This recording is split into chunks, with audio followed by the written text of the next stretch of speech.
তাহলে আমাদের প্রথমে যেটা বললাম আমরা শুরু করব হচ্ছে মুভমেন্ট ডিস্ট্রিবিউশন মেথড, ঠিক আছে? এটা প্রতিবার পরীক্ষাতে থাকে।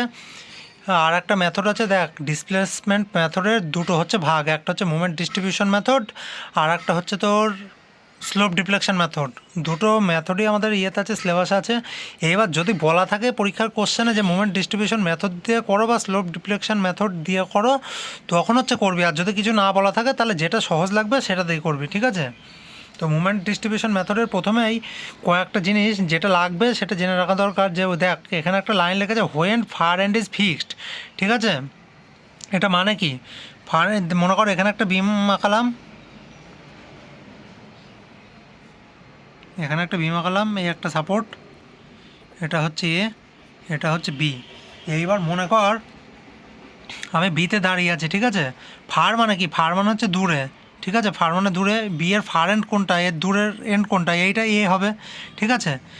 বি এর ফার এন্ড কোনটা, এটা হচ্ছে এ হবে। ফার এন্ড কী আছে, কী সাপোর্ট? এটা ফিক্স সাপোর্ট। এটা ফিক্স সাপোর্ট যখনই থাকবে তখন কী হবে? ফার এন্ড ফিক্সড, ঠিক আছে? ফার এন্ড ফিক্সড মানে কি? ফার এন্ড ফিক্সডের ফর্মুলা হচ্ছে 4EI/L। এইটা হচ্ছে ফর্মুলা। 4EI/L হচ্ছে ফর্মুলা, ঠিক আছে? ই হচ্ছে ইয়ং মডুলাস অফ ইলাস্টিসিটি। না, ই এর ভ্যালুটা আমার এখন খেয়াল নেই, ঠিক আছে? ইটা যেটা আছে থাক। আর এটা হচ্ছে মুভমেন্ট অফ ইনার্শিয়া, ঠিক আছে? মুভমেন্ট অফ ইনার্শিয়া মানে কি? মুভমেন্ট অফ ইনার্শিয়া মানে যদি রেক্ট্যাঙ্গেল সেকশন থাকে তাহলে কি হয়? মুভমেন্ট অফ ইনার্শিয়া I=BD³/12 এরকম হয়। এরকম সার্কেলের আছে, অনেক কিছুর আছে, ওগুলো আমাদের লাগবে না এখানে। I=BD³/12 এইটা লাগতে পারে, ঠিক আছে? 4EI/L, ঠিক আছে? তার মানে কত হলো? Fur and fixed. এইটা এবার লেখা আছে ফার অ্যান্ড হিঞ্জ, ঠিক আছে? Fur and hinge. এখানে আবার আমরা একটা বিম আঁকাবো,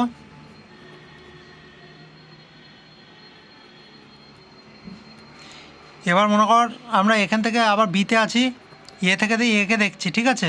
একে দেখছি, এনটা হিঞ্জ আছে, ঠিক আছে? হিঞ্জ যখন থাকবে তখন ফর্মুলা হবে 3EI/L, 3EI/L, ঠিক আছে? মনে পড়লো 3EI/L।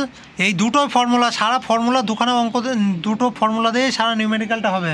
একটা হচ্ছে 4EI/L, একটা 3EI/L। আর এগুলো কোথা থেকে আসছে সে অনেক থিওরি আছে, যদি চার ইউটিউবের লিঙ্ক পাঠানো থাকবে, যদি দেখার ইচ্ছা থাকে ওখানে দেখে নিবি, তা নাহলে এই দুটো দিয়ে হয়ে যাবে অঙ্ক। আর একটা হচ্ছে fur and is free. Fur and is free মানে এরকম, এটা এ, এটা বি, এখানে সাপোর্ট এ। বি থেকে আমি দেখছি এতে, ঠিক আছে? এতে যখন দেখছি ফার অ্যান্ড ফ্রি মানে কিচ্ছু নেই, তখন কী হবে? জিরো হবে, তখন এটা জিরো হবে, ঠিক আছে? তাহলে হয়ে গেল। যদি এই এনটাও লাগতে পারে, দুটো একটা এই নিউমেরিক্যাল এই পয়েন্টটা লাগে, তাছাড়া মোটামুটি এইটা দিয়ে বেশি হবে, এটা দিয়ে একটু কম হবে, এই দুটো দিয়েও নিউমেরিক্যাল হয়ে যাবে। আর একটা জিনিস যেটা মনে করে আমি যেটা বললাম যে আমরা এখান থেকে বি থেকে দেখছি ফার অ্যান্ড কোনটা, এ, ঠিক আছে? এবার আমরা কিন্তু এ থেকেও কিন্তু দেখতে পারি, যখন আমি এ পয়েন্টে দাঁড়াবো মানে এ পয়েন্ট থেকে দেখবো, তখন ফার অ্যান্ড কোনটা হবে? ফার অ্যান্ড হবে বি, ঠিক আছে?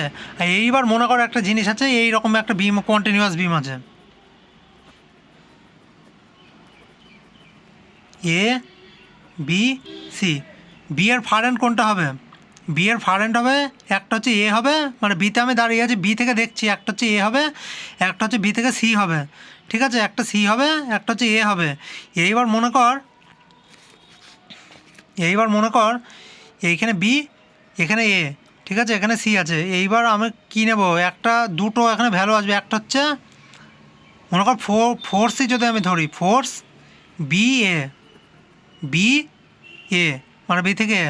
আর একটা কী হবে? ফোর্স বি সি, ঠিক আছে? মানে যে জায়গায় জয়েন্ট তার সাপেক্ষে হবে, জয়েন্টের রেসপেক্ট হবে, ঠিক আছে? এটা হচ্ছে বিসি, এই যে জয়েন্ট এখান থেকে হচ্ছে বিসি হবে, বিএ হবে, সব সময় এখানে এরকম হবে। এবার যদি সি জয়েন্টের যে দাঁড়ায়, মনে করো এখানে আরও একটা আছে ডি, ঠিক আছে? তখন সি জয়েন্টের সাপেক্ষে কত হবে? C B C D. কী বললাম? C B C D. C A কিন্তু হবে না, ঠিক আছে? যে জয়েন্ট তার নিয়ার বাই যে জয়েন্ট আছে সেই জয়েন্ট পর্যন্তই হবে, ঠিক আছে? এইটা হচ্ছে ডিস্ট্রিবিউশন ফ্যাক্টরের মানে মুভমেন্ট ডিস্ট্রিবিউশন মেথডের একদম শুরু। এবার আমি নিউমেরিক্যাল যখন শুরু করব তখন ওখানে আস্তে আস্তে করতে করতে এগুলো বুঝতে পারবি।